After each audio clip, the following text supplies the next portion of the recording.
one day having a conversation with Keith about Black climate incorporators for the city of Miami.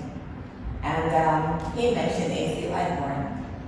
And he's, this man sounded very magical to me, so I Googled him. And I found his headstone in the City of Miami Cemetery. And I'm looking at his list of accomplishments. African American founder of our city. Served in the state executive community. Sergeant of Arms. House of Representatives. Teacher and Justice of the Peace. Railroad postal employee. Founder of Bethlehem Church. And I'm thinking, is this really true? Someone who lived in the 19th century, did he accomplish all of this at a time when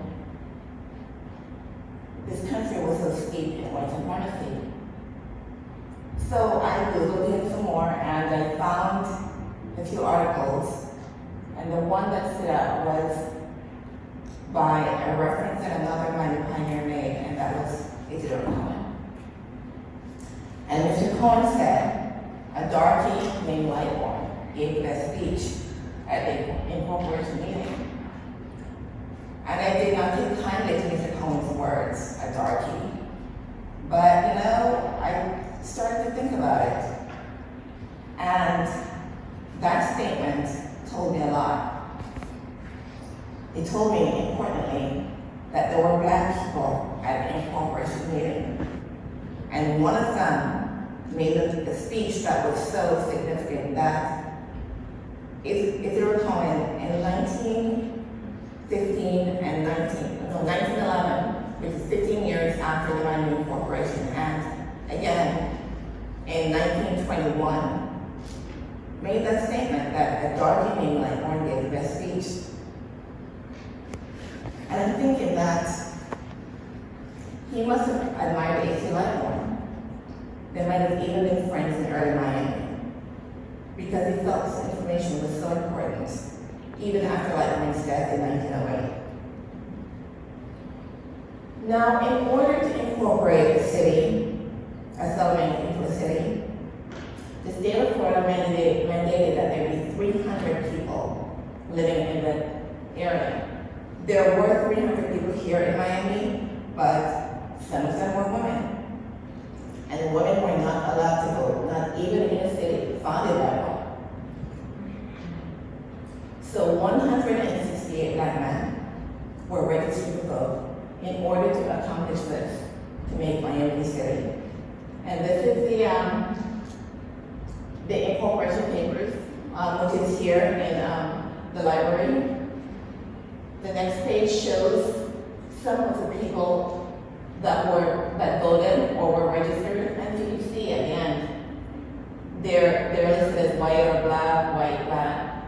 And Mr. Lightborn is on this page, right here, Lightborn, AC. The Miami-Dade Public Library resources were essential in finding out more about him.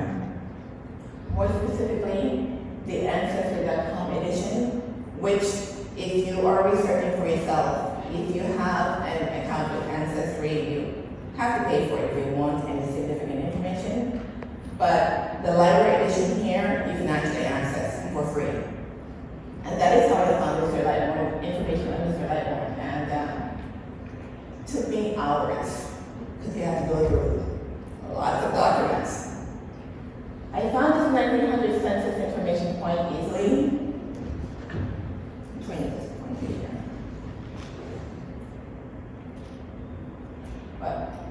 Never mind that. But on page on line 31, Mr. Lightborn is here with his family up to line 39. And he was living in Northwest Miami 8th Street, around First Place, which is right here, the parking lot now, next to the Metro Rail station in Overtown.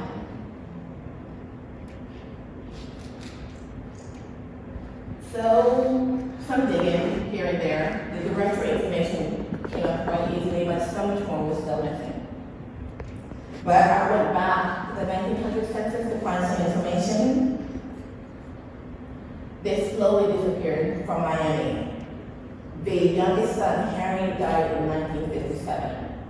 And all the other Lightborns that were coming into Miami from the Bahamas did not seem to know much about him. But I went back and I looked for the people who migrated out of Miami, and these were the grandsons, Edwin and Orrington.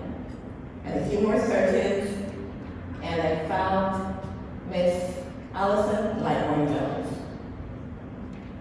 She's a granddaughter of Orrington Lightborn and the great-great-granddaughter of A.C. Lightborn.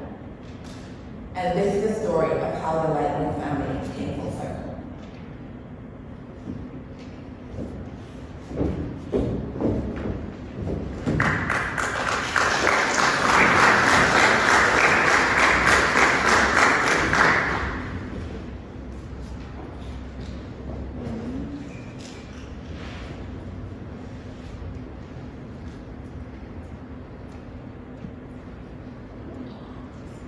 Grandfather's name.